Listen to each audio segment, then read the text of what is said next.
தேவனுடைய வார்த்தைக்கு செல்ல போகிறோம். Let's go into the word of God. ස්වාමින් වහන්සේගේ වචනය වෙත අපි ගමන් කරමු. Let's have fun learning the word of God. தேவனுடைய வார்த்தையை சந்தோஷமாக படிப்போம். දෙවියන් වහන්සේගේ වචනය අපි සන්තෝෂයෙන් ඉගෙන ගනිමු. கொஞ்ச நாட்களுக்கு முன் யூடியூபிலே என்னுடைய பிரசங்கத்தை பார்க்கிற ஒருவரோ ஒரு சகோதரியோ எனக்கு தெரியாது யார் என்று ஒரு கேள்வி கேட்டிருந்தார். මේ සමෑතකදී YouTube නාලිකාව තුල දේවගැතුමාගේ දේශනා බලන්නව එක සහෝදරයෙක්ද සහෝදරියක්ද දන්නේ නැහැ. දේවගැතුමාගෙන් එක ප්‍රශ්නයක් අසා තිබුණා. Some person, I don't know from which country, a man or a woman or who, but asked a question about the grave clothes of Jesus as to why the head wrapping or the napkin was laid aside. இப்ப இயேசுவானவருடைய அடக்கத்தின் போது அவரை சீலைகளால் சுற்றி இருந்தார்கள் அல்லவா? යේසුස් වහන්සේ භූමි දානය කරන අවස්ථාවේදී අර උන්වහන්සේගේ ශරීරය රෙදි වලින් ඔතා තිබුණා නේද? அதிலே அவருடைய அந்த தலையை சுற்றி இருந்த சீலை கொஞ்சம் தள்ளி வைக்கப்பட்டிருந்ததே, அது ஏன் என்று என்னிடத்துல கேட்டார். ඉතින් ඒ යේසුස් වහන්සේගේ හිස ඔතලා තිබුණා වූ ඒ රෙදි කෑල්ල පැත්තකට වී තිබුණා කියලා ඇයි ඒකට හේතුව කියලා අහලා තිබුණා. அப்போதான் எனக்கே தோன்றினது, එතකොට තමා දේවගැතිතුමාටම හැඟුණේ ஆமா ஏன்? ඔව් ඇයි? That was when it really struck me, I was like, yeah, why? அவருக்கு பதில் போட்டேன், මම ඔහුට පිළිතුරු සපයුවා தெரியாது. දන්නේ නැහැ. ஆனா இப்ப நீங்க சொன்னதோட எனக்கு வேலை செஞ்சிருச்சு. නමුත් ඔබ මට කියපු ගමන් දැන් මගේ ඇතුලේ වැඩ කරන්න පටන් ගත්තා. நான் தேட போறேன் அப்படி. මම ඒ දේ හොයන්න යනවා So කියලා. I replied to him or her. I said, well, it never struck me, but now that you have asked me the question, it has stricken me. I am going to investigate. இப்போ நான் ஒரு Google ஆராய்ச்சியாளன் அல்ல. මම මේ Google මේ යන්ත්‍රය තුල සොයන පුද්ගලයෙක් නෙවෙයි. I'm not a Google guy. All the researches that I have done, all the studies, be it language, be it Bible, whatever, all happened in the pre-internet era. இந்த இணையம் கணனி வருவதற்கு முன்னே என்னை ஆண்டவர் ஒரு வேத ஆராய்ச்சியாளனாக மாற்றி இருந்ததுக்காய் நான் ஆண்டவருக்கு நன்றி செலுத்துகிறேன். මේ පරිගණක තාක්ෂණය ලෝකයට පැමිණෙන්න කලින් දෙවියන් වහන්සේ මාව බයිබල් විශාරදයක් කරපු එකට මම උන්වහන්සේට ස්තුතිවන්ත වෙනවා. විශාරදයක් කියලා කියන්නේ බයිබල් ඉගෙන ගන්න. මොනවාද අප්පා මම විශාරදයක් නම් එතකොට WD අමරදේව කවුද? මේ අපෝ விளங்குதா? என்ன இந்த கூகுள் அதெல்லாம் ரொம்ப நம்ப முடியாது. வைக்கிபீடியா அதெல்லாம் நம்ப முடியாது. எவன் வேணாலும் என்ன வேணாலும் சொல்லலாம். මේ Google එක මට විශ්වාස කරන්න බෑ. මොකද ඕනම කෙනෙකුටම ඕන දෙයක් කියන්න පුළුවන්. I find a lot of contradictions in Google and Wikipedia compared to the real original researchers. So I'm not very much interested in those things. I don't really rely on them. They're not 100% trustworthy. But I told that person, look, I can go into Talmud, Mishnah, Gemara, Avot, whatnot, and try to see if there is any significance behind the grave clothes of Jesus. அவருக்கு நான் சொன்னேன். ඉතින් මම ඔහුට පිළිතුරු සපයුවා. ஆண்டவருடைய கிருபையினால எனக்கு டால்முட், மிஷ்னா, கெமாரா அது இது இதெல்லாத்தையும் ஆராய்க்க முடியும். දෙවියන් වහන්සේගේ කරුණාව නිසා ටල්මුඩ්, ගෙමහා, මිෂ්නා කියනවා මේ සෑම පොතක්ම මට ගවේෂණය කරන්න පුළුවන්. கண்டுபிடித்தால் நான் உங்களுக்கு சொல்லுகிறேன் என்று. මම ඒක හොයා ගත්තා නම් මම ඔබට පිළිතුරු සපයන්නම්. அதை கண்டுபிடிக்கும் போது ඒක හොයා ගන්නකොට எனக்கு ஆச்சரியமான அதிசயமான ஆசீர்வாதமான நிறைய விஷயங்கள் கிடைத்தன. මට පුදුම වූ ආශ්චර්යමත් වූ බොහෝ ආශිර්වාද මා වෙත හිමි වුණා. But when I investigated, wow, amazing, mind-blowing, flabbergasting elements just popped up and it became a great blessing to me. So that which I received from the Lord, I am here to give unto you. அப்படி தேவனிடத்திலிருந்து பெற்றுக்கொண்டதை உங்களுக்கு நான் கொடுக்க விரும்புகிறேன். ඉතින් මෙන්න මේ ආකාරයෙන් දෙවියන් වහන්සේ ලබාගත් ඒ ආශිර්වාදය මම දැන් ඔබලාට ප්‍රදානය කරන්න බලාපොරොත්තු වෙනවා. திருவிருந்தை பற்றி பேசும் பொழுது பவுலடியார் 1 கொரிந்தியர் 11 என்ன சொல்லுகிறார்? පාවුල්තුමා 1 කොරින්ති 11 වෙනි පරිච්ඡේදයේ රාත්‍රී භෝජන ගැන කතා කරනකොට කුමක්ද කියන්නේ? What does Paul say in 1 Corinthians chapter 11 pertaining to the table of the Lord? He says, I deliver unto you that which I received from God. நான் கர்த்தரிடத்தில் பெற்றுக்கொண்டதை உங்களுக்கு ஒப்பு கொடுக்கிறேன் என்று சொன்னார். ස්වාමින් වහන්සේගෙන් ලබාගත් දේ මම ඔබලාට බාර දෙනවා කියලා ඔහු කියනවා. இந்த செய்தியும் எனக்கு அப்படித்தான். நான் கர்த்தரிடத்திலிருந்து பெற்றுக்கொண்டதை நான் உங்களுக்கு பகிர்ந்து கொள்ள விரும்புகிறேன். මේ පණිවිඩයත් ඒ ආකාරම තමයි ස්වාමින් වහන්සේගෙන් ලබාගත් දේ මා ඔබලා සමග බෙදා ගන්න යනවා. So the message today is also like that. That which I have received from the Lord, I am going to deliver unto you. And if it blew my socks off my feet, it is going to do the same thing to you. So wear a pair of socks before listening to this sermon. Only to the English speaking people. Okay? Shimon Greenleaf. இந்த பேர் யாருக்காவது தெரியுமா? Shimon Greenleaf. මේ නම කාට හරි දන්නවද? Perhaps some of you may know this name, Shimon Greenleaf. Many lawyers watch my programs. நிறைய சட்டத்தரணிகள் என்னுடைய செய்தியை பார்க்கிறார்கள். බොහෝ නීති විශාරදයන් මගේ දේශනා බලනවා. What are විශාරද වචනේ පොඩ්ඩක් interesting නේ? නීති විශාරද. හරි, කවන්නේ. ඒක ජොලි ඒක හොඳයි. இப்போ இந்த செய்தியை பார்க்கிற வழக்கறிஞர்கள் உங்களுக்கு இந்த பெயர் தெரியாவிட்டால் நீங்க சரியில்லை. දැන් මේ පණිවිඩය බලන්න ඔය නීති විශාරදයන් ඔබලාට මේ ගැන දන්නේ නැත්නම් ඔබලා හරි නෑ. ඔබ වැඩක් නෑ. Hey, you lawyers out there, judges out there, if you don't know Shimon Greenleaf, or in English Simon Greenleaf, then you are, sorry to say, a useless lawyer. Do you know why? That guy in 1817 founded the Harvard Law School in Cambridge, Massachusetts,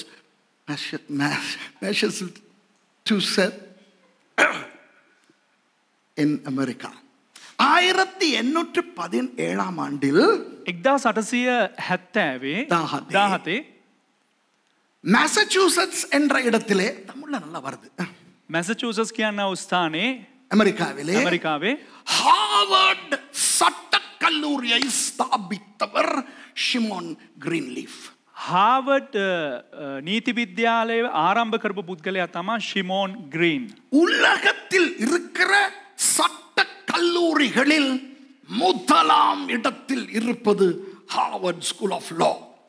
ලෝකයේ නීති විද්‍යාල අතුරින් ප්‍රථම ස්ථානයේ තිබෙන්නේ Harvard නීති විද්‍යාලය. You know, Harvard School of Law is world's #1 law college since 1817. And you know what? It is the longest running continuous law school in the whole world. உலகத்திலேயே இன்று வரை தொடர்ந்து இயங்கும் பழைமையான ஒரு சட்ட කල්ලූරිය என்றால் அதுதான். 1818 පටන් මේ වනතෙක් ලෝකේ දීර්ඝවම පවත්වාගෙන යන්නව එකම නීති විද්‍යාලය හාවර්ඩ් නීති විද්‍යාලය පමණයි. இந்த ஷிமோன் கிரீன்லீஃப் என்பவர் ஒரு யூதர். මේ ஷிமோன் கிரீன்லீஃப் කියනව පුද්ගලයා එක යුදෙව්වෙක්. This guy is a Jew. He was a Jew. They are from Ipswich in England. Okay? His forefathers, perhaps 150 years prior to that, migrated to the free world, the Americas. Okay? அவர்கள் இங்கிலாந்தை சேர்ந்த இஸ்ரவேலர்கள். ඔවුන් එංගලන්තයට අයත් වූ ඊශ්‍රායෙල් වරුන් Ipswich என்ற இடத்துல இங்கிலாந்தில் இருந்தார்கள். இப்ஸ்விச் குவாரி சுதும்பல. ஹிட்டியா? ஓகே? அப்போ அங்கிருந்து அவர்கள் அமெரிக்காவுக்கு போனார்கள். ඔවුන් ඇමරිකාවට පැමිණියා එංගලන්තයේ සිට. சும்மாவே இஸ்ரவேலர்களுக்கு பயங்கர மூளை. අපි නිකම්ම දන්නවා ඊශ්‍රායෙල් වරුන් කිව්වා උන්ට බොහෝ ලෙස ප්‍රඥාව තිබෙනවා. We know the Jews are already blessed with immense knowledge, and you know this Greenleaf family was so knowledgeable and they were very much into law. அவர்கள் ரொம்ப ஞானிகள் அந்த கிரீன்லீஃப் குடும்பம். ඉතින් මේ ග්‍රීන්ලීෆ් පවුල ඉතා ප්‍රඥාවන්ත පවුලක්. அப்போ சட்டம் சம்பந்தமாக நிறைய படித்தார்கள். ඉතින් ඔවුන් නීතිය පිළිබඳව බොහෝ ලෙස හැදෑරුව පවුලක්. சும்மா யோசிச்சு பாருங்களே, ஹார்வர்ட் உலகத்திலேயே முதலாவதா இருக்கும் சட்ட கல்லூரியை நிறுவினவர் எப்படிப்பட்ட ஒரு சட்ட மேதையாய் அறிவாளியாய் இருக்க வேண்டும். யோசித்து பாருங்க. ඉතින් ඔබලා කල්පනා කරලා බලන්න ලෝකේ ප්‍රථම ස්ථානයේ තිබෙනව හාවර්ඩ් නීති විද්‍යාලය ආරම්භ කරපු මේ පවුල කෙතරම් මේ නීතිය පිළිබඳව හදාarලා ඇතිද? So imagine the guy Shimon Greenleaf, the kind of knowledge he must have had and everything. But he was a Jew. He never believed in Jesus, Yeshua HaMashiach. அவர் ஒரு யூதர். அவர் இயேசுவை நம்பவில்லை. ඔහු යුදෙව්වෙක් නමුත් යේසුස් වහන්සේ නැත්නම් මේසියස් වහන්සේව විශ්වාස කරේ නැහැ. இயேசு என்பவர் வந்தார் என்பது உண்மை. යේසුස් වහන්සේ කියන පුද්ගලයා හිටියා පැමිණියා කියන එක ඇත්ත. அவர் மரித்தார் என்பது உண்மை. ඔහු මැරුණා කියන එක ඇත්ත. ஆனால் எப்படி சுவிசேஷம் இஸ்ரவேலர்கள் மத்தியிலே பரவினது ஆரம்ப காலத்திலே அப்போஸ்தலர் புத்தகத்திலே නමුත් ආරම්භ කාලයේ ක්‍රියාපොත තුල කොහොමද සුභාරංචිය පැතිර ගියේ යුදෙව්වන් මැද්දේ? இயேசுவின் உயிர் தெழுதலின் அடிப்படையில். යේසුස් වහන්සේගේ උත්ථානය කරුණු කොටගෙනයි. You know, nobody can deny that Jesus was born, was bred and lived in Israel. That's history, okay? So he believed in the historicity of Jesus, but he did not believe that he was the Messiah, and he did not believe in the resurrection upon which the New Testament theology was founded in the book of Acts. அதனால் அவர் என்ன செய்தார்? එම නිසා උන් මොනවද කරේ?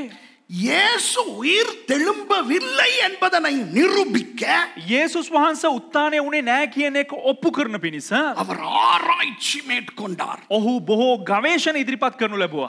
So Shimon Greenleaf began to investigate. He was a lawyer, okay? A top class lawyer. So he began to investigate the claim of resurrection of Jesus to disprove Christianity.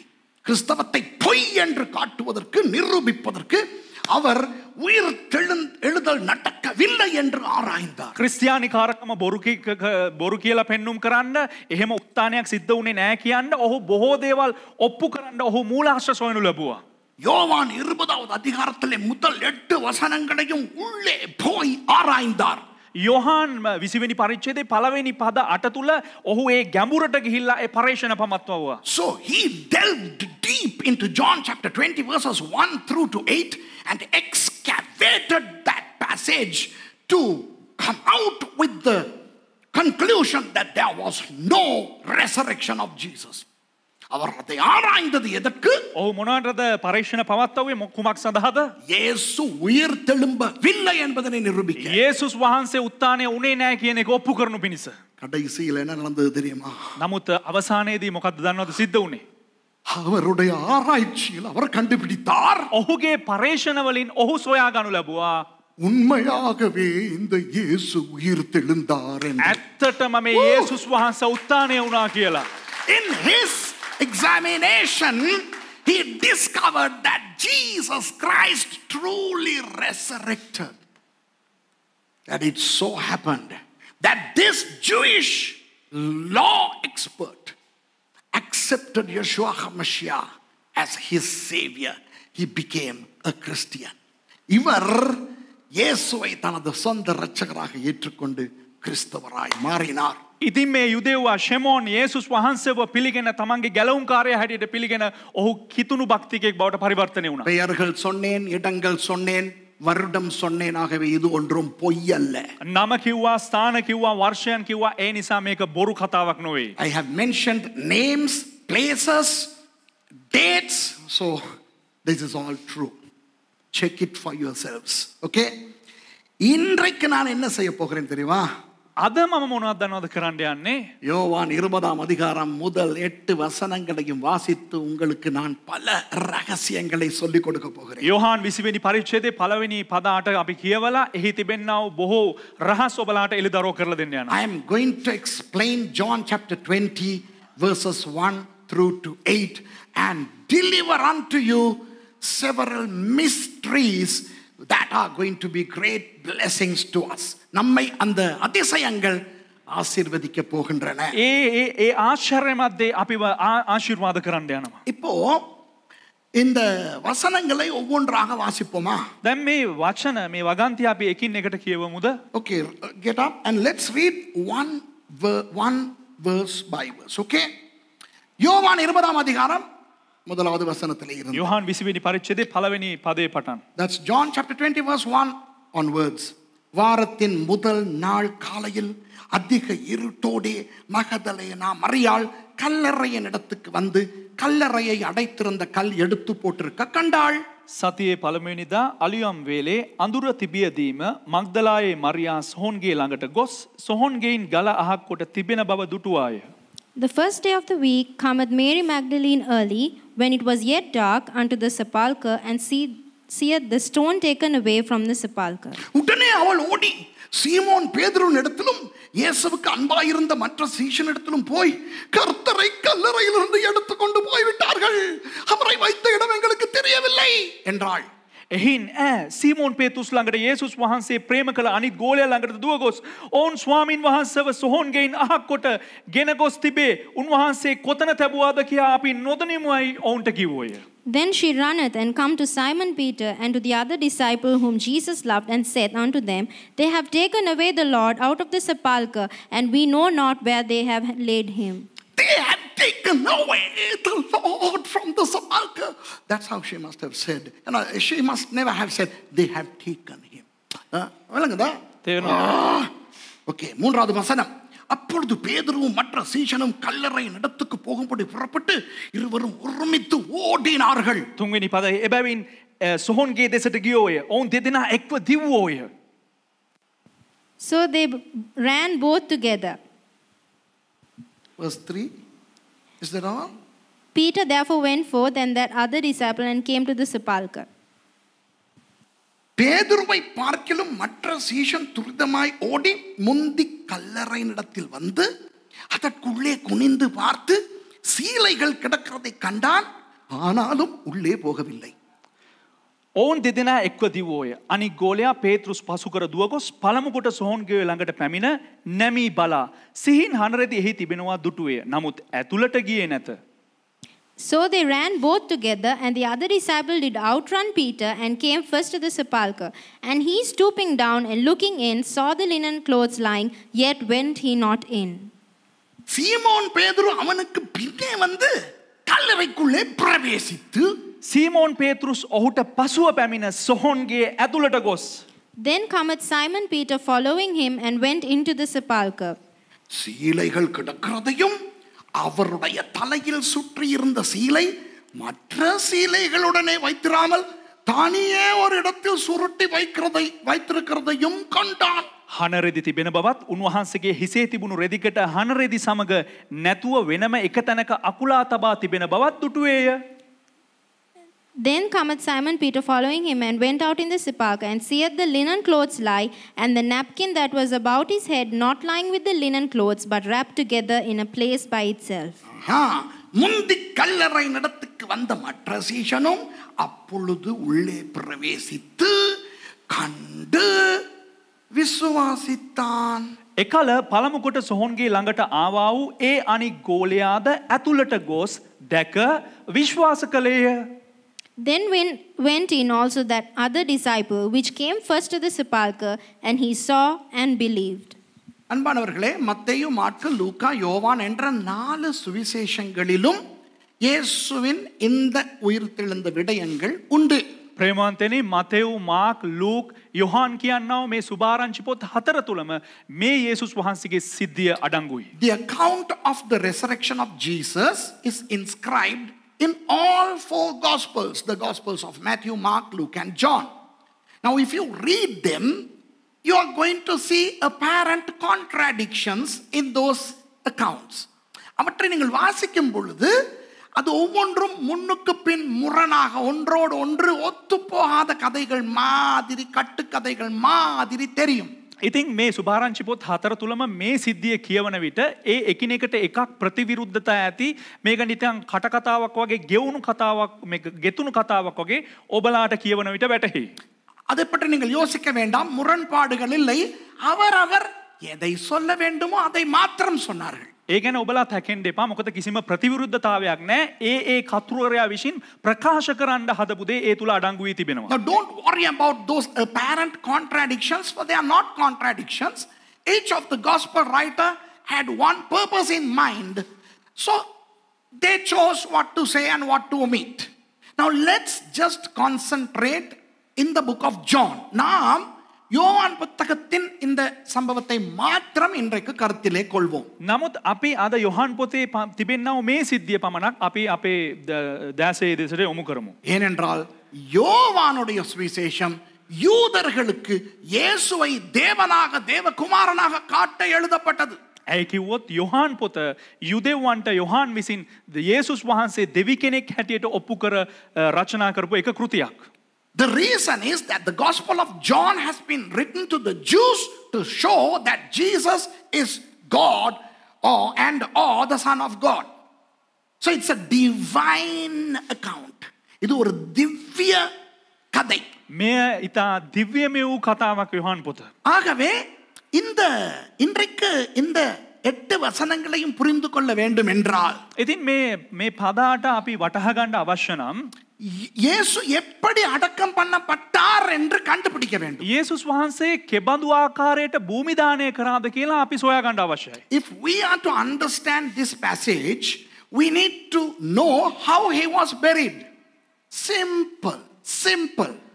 Go to John chapter 19 verses 38 to 40. ஒரு அதிகாரத்துக்கு முன்ன 19வது அதிகாரத்துக்கு போங்க. එක පරිච්ඡේදයකට කලින් තිබෙනා වූ 19 වෙනි පරිච්ඡේදයට යන්න. அதிலே 38 இருந்து 40 வரை வாசிப்போம். 38 වෙනි පදේ ඉඳලා අපි 40 වෙනි පදේ දක්වා කියවමු. இவைகளுக்கு பின்பு ඉන්පසු And after. And after what? After the crucifixion and the death of Jesus. இவைகளுக்கு பின்பு என்றால் இயேசுவை சிலுவையில் அறைந்த பின்பு. ඉන්පසු කියලා කියන්නේ යේසුස් වහන්සේ කුරුසපත් කළාට පසුව. அவர் மரித்த பின்பு. උන්වහන්සේ මරුණාට පසුව. After he was dead. இவைகளுக்கு பின்பு அரிமத்தியா ஊரானும் யூதருக்கு பயந்ததினால் இயேசுவுக்கு அந்தரங்க சீஷனுமாகிய யோசேப்பு இயேசுவின் சரீரத்தை எடுத்துக்கொண்டு போகும்படி பிலாத்துவினிடத்தில் உத்தரவு கேட்டான். பிலாத்து உத்தரவு கொடுத்தான். ஆகையால் அவன் வந்து இயேசுவின் சரீரத்தை எடுத்துக்கொண்டு போனான். 38 වෙනි පදය. ඉන්පසු යුදෙවරුන්ට බය නිසා රහසින් යේසුස් වහන්සේගේ ගෝලෙක්ව සිටියා වූ අරමාතියේ යෝසෙප් යේසුස් වහන්සේගේ මිනිය ගෙනියන පිණිස පිලාත්ගෙන් ඉල්ලුවේය. පිලාත් අවසර දුන්නේය. එහෙයින් ඔහු ඇවිත් යේසුස් වහන්සේගේ මිනිය ගෙන ගියේය. And after this, Joseph of Arimathea, being a disciple of Jesus, but secretly for fear of the Jews, besought Pilate that he might take away the body of Jesus, and Pilate gave him leave. He came therefore and took the body of Jesus. 39ஆம் வசனம். ஆரம்பத்திலே ஒரு ராத்திரியில் இயேசுவினிடத்தில் வந்திருந்த நிக்கோதேமு என்பவன் வெள்ளை போளமும் கரிய போளமும் கலந்து ஏறக்குறைய 100 ராத்தல் அதாவது 50 கிலோ கொண்டு வந்தான். 39 වෙනි පදය. පළමුවෙන් රාත්‍රියේ උන්වහන්සේ ළඟට ආවා වූ නිකදෙමුස් ගන්ධ රස මිශ්‍ර වූ ඇඟිලි රාත්තල් 100ක් පමණ රැගෙන ආවේය. And there came also Nicodemus, which at the first came to Jesus by night, and brought a mixture of myrrh and aloes, about 100 pound weight. ඒ කෑල්ල විතරක් කපලා දාන්න එපා. මේ ක්‍රිස්තියානි බයිබලෙත් අඟුලිමාල ගැන ලියලා තියෙනවා. මොකද ඇඟිලි ගෙනාවා කියලා. ඇඟිලි. මොකද අජාසත්ත අඟුලිමාල දන්නවනේ. එතකොට 40வது வசனம். அவர்கள் இயேசுவின் சரீரத்தை எடுத்து யூதர்கள் அடக்கம் பண்ணும் முறைமையின்படியே அதை கந்த வர்க்கங்களுடனே සීලයිகளில் சுற்றி கட்டினார்கள். ඔහු යේසුස් වහන්සේගේ ශරීරය රැගෙන යුදෙව්වරුන් තැන්පත් කරන සිරිත ලෙස සුවඳ බඩු සමග සිහින් හන රෙදි වලින් එය වෙලූහ. Then took they the body of Jesus and wound it in linen clothes with the spices, as the manner of Jews is to bury. Hey, what does the Bible say about the burial of Jesus? வேதம் இயேசுவின் அடக்கத்தை பற்றி என்ன சொல்லுகிறது? බයිබලය යේසුස් වහන්සේගේ භූමි දානය පිළිබඳව කුමක්ද සඳහන් කරන්නේ? In the manner of Judaic customs. யூதர்களின் முறைமையின்படியே. යුදෙව්වන්ගේ ක්‍රමයන්ට අනුකූලව. Pastor, அப்ப அந்த சுவிசேஷத்துல சீலைன்னு இருக்கு, இதுல சீலைகள்னு இருக்குது. அப்ப அது சீலையா சீலைகளா கேட்க கூடாது. ඉතින් ඔබ අහන්න පුළුවන් පාස්ටර් එතකොට අර සුභාරංචි පොතේ රෙදි කියලා මේ රෙද්ද කියලා තියෙනවා, මෙතන රෙදි කියලා තියෙනවා, එතන තිබ්බේ රෙද්දක්ද රෙදිද කියලා අහන්න එපා. Now you should not ask me, hey pastor, in one of the gospels it says the cloth in singular, and here it says clothes. Which is true, cloth or clothes? Don't ask. கேட்காதீங்க. අහන්න එපා. யூதர்களின் முறைமையின்படியே என்று இருக்கிறது அல்லவா? යුදෙව්වන්ගේ ක්‍රමයට කියලා මේ ස්ථානයේ සඳහන් වෙනවානේ. ஆகவே 3 சீலைகள். එම නිසා මේ රෙදි වර්ග 3යි. රෙදි 3ක්. So it says according to the Jewish custom. So that involves 3 different pieces of cloth. இப்ப நீங்க கேட்காதீங்க பைபிள்ல எங்க 3 சீலைன்னு போட்டிருக்கு. දැන් එකපාරට අහන්න එපා බයිබලේ කොහෙද දාලා තින්නේ මේ රෙදි වර්ග 3ක් තිබ්බා කියලා. Now you don't ask me where does the Bible say 3 pieces of clothes.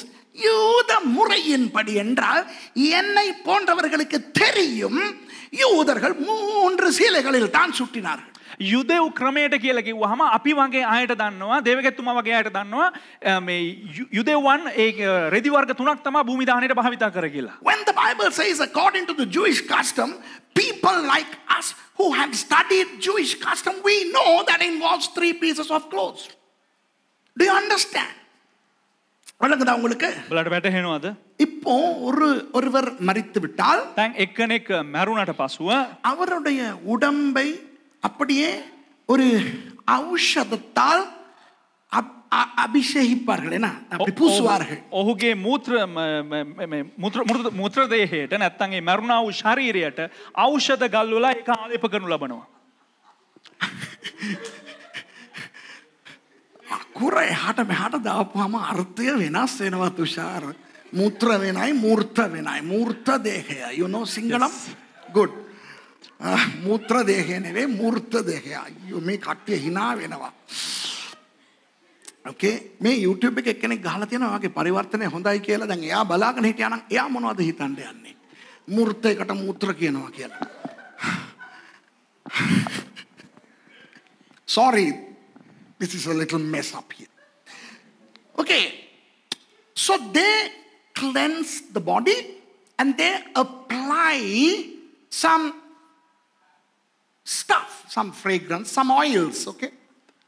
அப்போ அதற்கு பிறகு முதலாவது சீலையை பாதம் தொடங்கி கழுத்து வரை சுற்றுவார்கள். ඉතින් ඒ ඖෂධ ගැලුවාට පසුව පළවෙනි ඒ රෙදි කැබැල්ල පාදයේ සිට බෙල්ල දක්වා ඔතනු ලබනවා. The first piece of cloth, which is a wide linen cloth, is wrapped from the foot all the way to the neck, like mummifying, okay? Like mummification. The Egyptian mummy இருக்கும் அந்த மாதிரி. அப்படி சுத்துவாங்க. හරියට අර ඊජිප්තුවේ මමි මේ ඔතන වගේ ඔතනු ලබනවා. அதற்கு பிறகு மறுபடி இன்னொரு ஔஷதத்தை அதற்கு மேலே பூசுவார்கள். ඊට පසුව ඒ ඔතනු ලැබුවා රෙදි කඩ උඩින් තවත් එක ආලේපනයක් ගල්වනු ලබනවා. இரண்டாவது சீலையை கழுத்திலே இருந்து பாதம் வரை சுற்றுவார்கள். ඊට පස්සේ දෙවෙනි රෙදි කෑල්ල බෙල්ලේ සිට පාද දක්වා නැවත වෙලනු ලබනවා. Then they apply another substance onto that cloth, and then with the second cloth they wrap from the neck down to the feet. Then they apply all the stuff onto the face, head, everywhere, and they wrap the entire head area with the third piece of cloth. அதற்கு பிறகு இந்த கழுத்துக்கு மேலே தலை பகுதியை முழுக்க அவர்கள் அந்த தைலத்தால் அவர்கள் அபிஷேகித்தென்றால் பூசி එයින් පසුව අර බෙල්ලට නව හිසේ කොටසට ඒ ඖෂධ සෑමතක්ම ගල්වලා அந்த மூன்றாவது சீலையால் அதை முழுக்க சுற்றுவார்கள். ඒ අවසාන තුන්වෙනි රෙදි කැබැල්ලෙන් ඒ මුළු ඔළුවම වෙලනු ලබනවා. அப்படித்தான் யூதர்கள் அடக்கம் செய்வார்கள். අන්න ඒ ආකාරයට තමයි යුදෙව්වන්ව භූමි දානය කරන්නේ. So that's how the Jews bury their dead. And if Jesus was buried by 2 Jews, Joseph of Arimathea and Nicodemus, in a Jewish way, this was how he was buried. 2 யூதர்கள், යුදෙව්වන් දෙන්නෙක්, அரிமத்தியனாகிய யோசேப்பு, අරිමාතියේ යෝසෙපුත්, நிக்கோதேமு, ඒ වගේම නිකොදෙමුසු. அவர்கள் யூத முறைமையின்படி இயேசுவை அடக்கம் செய்திருந்தால் இப்படித்தான் செய்திருக்க வேண்டும். ඔවුන් යුදෙව්වන්ගේ ක්‍රමයට අනුව යේසුස් වහන්සේ භූමි දානය කර තිබුණා නම් මේ ආකාරයට තමයි භූමි දානය කළ යුත්තේ. இப்போ இந்த அடக்கம் செய்வது என்பது யூதர்களுக்கு எவ்வளவு முக்கியம் தெரியுமா? මේ භූමி දානය කිරීම යනු යුදෙව්වන්ට කෙතරම් වැදගත්ද දන්නවද? Do you know how important it is for the Jews to bury their dead? இப்ப இந்த கொரோனா நாட்களிலே என்ன பிரச்சனை ஓடிக்கொண்டிருக்கிறது சில இடங்களிலே? සමහරක් ස්ථානවල මේ කොරෝනා කාලේ මොකක්ද තිබෙන්නව ප්‍රශ්නය? What is the problem that some people are facing in these corona days? The corona victims, are they to be burnt, cremated or buried? இந்த கொரோனாவினால் மரிக்கிறவர்களை මේ කොරෝනා නිසා මිය ඇදෙන්නා වූ අය அவர்களை புதைப்பதா எரிப்பதா என்ற பிரச்சனை. ඔවුන් භූමිදානය කරනවද නැත්නම් ආදාහනය කරනවද කියන ප්‍රශ්නයක්. எரிக்க வேண்டும், அப்போதான் அந்த கிருமி சாக வேண்டும் என்று ஒரு சாரார் சொல்லுவார். සමහරක් කොටසක් කියනවා ආදාහනය කරන්න අවශ්‍යයි එවිට තමයි මේ බැක්ටීරියා ඒ කෘමීන් මැරෙන්නේ කියලා කියනවා. Some people say, or the authorities say, that these bodies need to be cremated to eliminate the coronavirus. But then some others, they say it is taboo according to our religion.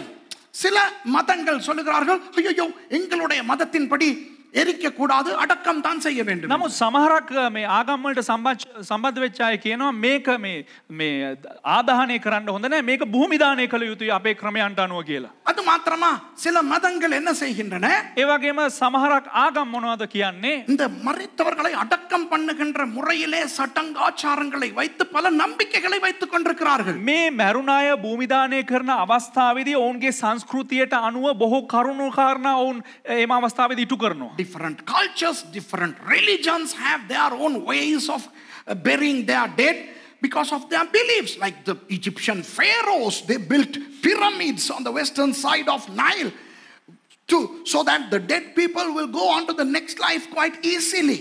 இப்போ எகிப்திய பார்வோன்கள் என்ன செய்தார்கள்? දැන් ඊජිප්තු ශිෂ්ටාචාරයේ පාරාවරුන් මොනවද කරාවේ? Nile நதிக்கு மேற்கு புறத்திலே தங்களுடைய கல்லறைகளை பிரமிட்களை வைத்தார்கள். ඔවුන් නයිල් ගඟට බටහිර පැත්තේ ඔවුන් පිරමීඩ ගොඩ නගනු ලැබුවා. அப்போ அவர்களுடைய மறு உலகுக்கு அவர்கள் இலகுவாய் போவார்கள் என்று. ඉතින් මේ පිරමීඩ වල ඔවුන්ගේ ශරීරය තැන්පත් කළා ඔවුන් මොනවද බලාපොරොත්තු වෙන්නේ ඊළඟ ආත්මයට ඔවුන්ට ගමන් කරන්න පුළුවන් කියලා. அடுத்த உலகத்துக்கு அவர்களுக்கு தேவைப்படும் என்று இவர்கள் பயன்படுத்தின உடை, பாத்திரம், நகை எல்லாம் சேர்த்து අඩකම් பண்ணுவார்கள். ඉතින් ඔවුන් භූමිදානය කරන අවස්ථාවේදී අනිත් ජීවිතයට අවශ්‍ය කරනව ඇඳුම් පැළඳුම් ආයිත්තම් මේ සියල්ලක්ම සමග තමයි ඔවුන් භූමිදානය කරනු ලැබුවේ. So they buried their dead with their equipments that they were using for them to use in their afterlife. Now let's take Abraham, the first Hebrew, into consideration. முதல் யூதனாகிய ஆபிரகாம் என்ன செய்தார்? දැන් ප්‍රථම යුදෙව්වා වූ ආබ්‍රහම් කුමක්ද සිද්ධ කළේ? எவ்வளவு காலம் வந்து கானானிலே வாழ்ந்தார்? කෙතරම් කාලයක් කානාන් වල ජීවත් වුණාද? சொந்தமாய் நிலம் வாங்கினாரா? තමාටම කියලා ඉඩමක් මිලදී ගත්තද? Abraham came and dwelt in Canaan for a long time in various places, Shechem, Bethel, many places, but did he ever buy any land?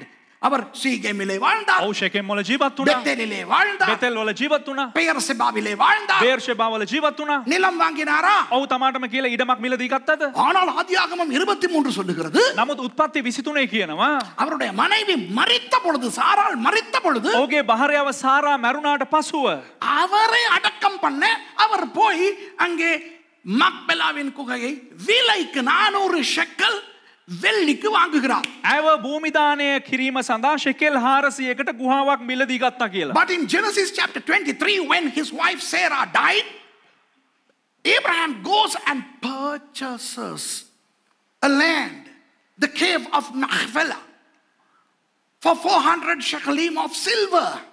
So Abraham bought a land for the first time in his life to bury his wife.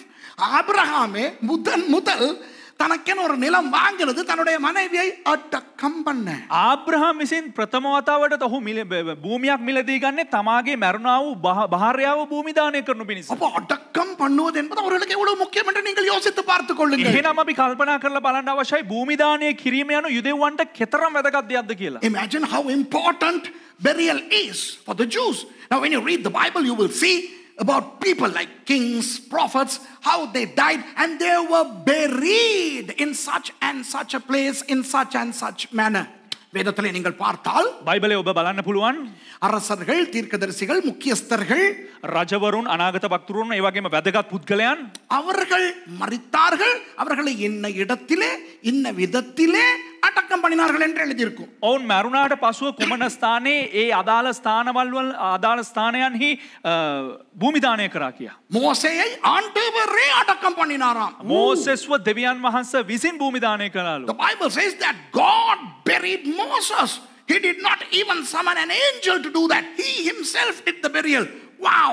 அப்போ ஒரு தேவ தூதனுக்கு சொல்லவில்லை, இங்கே போயிட்டு மோசே அடக்கம் பண்ணிட்டு வா காபிரியல். දේවදූතයෙකුට කිව්වේ නැහැ ගිහිල්ලා මේ ගාබ්‍රියෙල් මේ මෝසෙස්ව භූමි දානය කරලා එන්න කියලා. அவர் அடக்கம் பண்ணினாராம். දෙවියන් වහන්සේ භූමි දානය කළාලු. இப்போ இன்றைக்கு சில இடங்களிலே දැන් අද සමහරක් ස්ථානවල சில பேர் ரட்சிக்கப்பட்டு வர பயப்படுவார்கள். ஏன் தெரியுமா? සමහරක් අය ගැලවීම ලබලා එන්න බය වෙනවා. In some places some people are afraid to get saved and come to a Pentecostal church. Why? Pastor, if we come to Pentecostal churches, our people will not give us a burial ground. நாங்கள் பெந்தகோஸ்த சபைக்கு வந்தால் pastor අපි පෙන්තකෝස්ත සභාවට ආව නම් எங்களுடையவர்கள் எங்களுக்கு கல்லறை தர மாட்டார்கள். අපේ අය අපිට මේ සොහොන් පොලක් අපිට දෙන්නේ නැහැ. ஆகவே இந்த அடக்கம் என்பது ரொம்ப முக்கியமான ஒன்று. එම නිසා මේ භූමි දානය කරන එක ඉතාම වැදගත් දෙයක්. So burial is very important, okay? But Jesus was buried in a Jewish manner and we are going to now investigate his burial. இயேசு யூத முறைமையின் படி அடக்கம் பண்ணப்பட்டார். இப்போ நாம் இந்த வசனங்களை ஆராயப் போகிறோம். අපි බලමු දැන් යේසුස් වහන්සේගේ භූමි දානය පිළිබඳ යේසුස් වහන්සේව භූමි දානය කරනු ලැබෙවේ යුදෙව් ක්‍රමයට අනුකූලව. மகதலேனா மரியாள் வந்து கல்லறையை பார்க்கிறார். මග්දලාහි මරියා පැමිණ ගල් ගුහාව දෙස බලනවා. கல் புரட்டி போடப்பட்டிருக்கிறது. ගල් දොර ගල් පියන පෙරලී තිබුණා. உடனே ஓடுறாங்க. එක පාරටම දුවනවා. Mary Magdalene comes to the tomb, sees the stone being rolled away, and she takes off, sprints back to the disciples and says, finito, kaput. Somebody has stolen the body of our master. அவர் சொல்றா, කියනවා எங்களுடைய கர்த்தருடைய சரீரத்தை எவனோ களவெடுத்துட்டான். අපේ ස්වාමින් වහන්සේගේ ශරීරය කවුදෝ හොරකම් කරගෙන ගිහිල්ලා. முதல்ல ஓடுற முந்திரி கொட்டை யார்? කවුද දැන් ප්‍රථමයෙන් ඉස්සරලාම දුවලා යන්නේ එක බලන්න. பேதுரு. පේතෘස්. அவர் ஓட இன்னொருத்தர் ஓடுறார். පේතෘස් දුවනකොට තවත් එක්කෙනෙක් පස්සෙන් එනවා. அவர் யாராம்? இயேசுவுக்கு அன்பா இருந்த சீஷன். யாரு? ඔව් කවුද? යේසුස් වහන්සේට ප්‍රේමයෙන් සිටියා ගෝලයා. So Peter takes off, followed by another guy who was the beloved of Jesus. Now who was the beloved disciple? Come on, tell me the name. Johann. Exactly, John. Yohan. So Peter and John run. පේතෘසු යොහානුයි දුවනවා. Do you know why John is not writing his name? Because he is writing the book, to be modest. யோவான் அந்த நிருபத்தை எழுதுகிறபடினால் தான் தன்னுடைய பெயரை அதில் குறிப்பிடாமல் යොහානේ කෘතිය ලියන රචනා කරන නිසා ඔහු තමාගේ නම සඳහන් කරන්නේ නැහැ. அப்போ இந்த காலத்து சிலரா இருந்தா நான் ஓடினேன், அவரை விட வேகமாய் நான் ஓடினேன் அப்படியெல்லாம் எழுதுவாங்க. දැන් අද කාලේ එහෙම කවුරු හරි ලියවනම් මම එතන ඉඳලා මම ඔහුට වැඩිය වේගෙන් දුවලා ගියා කියලා ලියයි. If one of our people wrote the Gospel of John, the guy would have said, I overtook Peter and I was first to the tomb. இல்லாட்டி அதை அழகா சொல்லுவாங்க. අද ඒක ලස්සනට කියනවා. பேதுருவை விட පේතෘස්ට වඩා துரிதமாய் ஓடுவதற்கு கர்த்தர் கிருபை செய்தார். ඉතා උද්‍යෝගයෙන් දුවන්න ස්වාමින් වහන්සේ මට අනුග්‍රහය ලබා දුන්නා. Or they would say it in a very spiritual way. God enabled me to go before Peter. Ooh la la. இப்போ யோவான் ஓடி போய் දැන් යොහාන් දිව ගොස් குனிந்து பார்த்து ඔහු නැමී බලා சீலைகள் கிடக்கிறதை கண்டார். රෙදි එම ස්ථානයේ තිබෙන බව දුටුවා. Look at verse 5. 5 වෙනි පදේ බලන්න. அதற்குள்ளே குனிந்து பார்த்து சீலைகள் கிடக்கிறதை கண்டார். සිහින් හඬ රෙදි එම ස්ථානයේ තිබෙන එක දුටුවා. And he stooping down and looking in saw the linen clothes lying. Lying. கிடக்கிறது. ஹலோ, ஒரு காரியத்தை கற்றுக் கொடுக்க போகிறேன். එක කාරණාවක් ඔබලාට උගන්වන්න යනවා. இந்த இடத்துல கிரீக் பைபிளை திறந்து வச்சிருக்காரு pastor. Okay, here is the, no, don't worry. அந்த சேலைகள் கிடக்கிறது என்ற சொல் கிரேக்க மொழியிலே කෙල්මේනා හනරෙදි තිබෙනවා කියන්න එම ස්ථානයේ භාවිතා කරන ග්‍රීක පදය කෙයිමෙනා. Look, சரிதானே? The word lying in Greek is keimena. What is the meaning of keimena? கிடக்கிறது என்ற அந்த கிரீக் கிடக்கிறது என்ற தமிழ்ல சொன்னா எப்படி வேணாலும் கிடக்கலாம். තියෙනවා කියලා කියනකොට ඕනම ආකාරයෙන් තියෙන්න පුළුවන්. Lying in English, it can be lying in any manner. But what is keimena? Keimena என்றால் என்ன? keimena කියා ග්‍රීක වලින් කියන්නේ කුමක්ද? Sitting there undisturbed. disturbed. ஒரு குழப்பமும் இல்லாமல் இருக்கின்றன. කිසිම කලබලකාරීත්වයක් නැතුව තිබීම. ஹலோ நல்லா கவனிங்க. நல்லா கவனிங்க. හොඳට අහුම්කම් දෙන්න. Now please listen to this very carefully.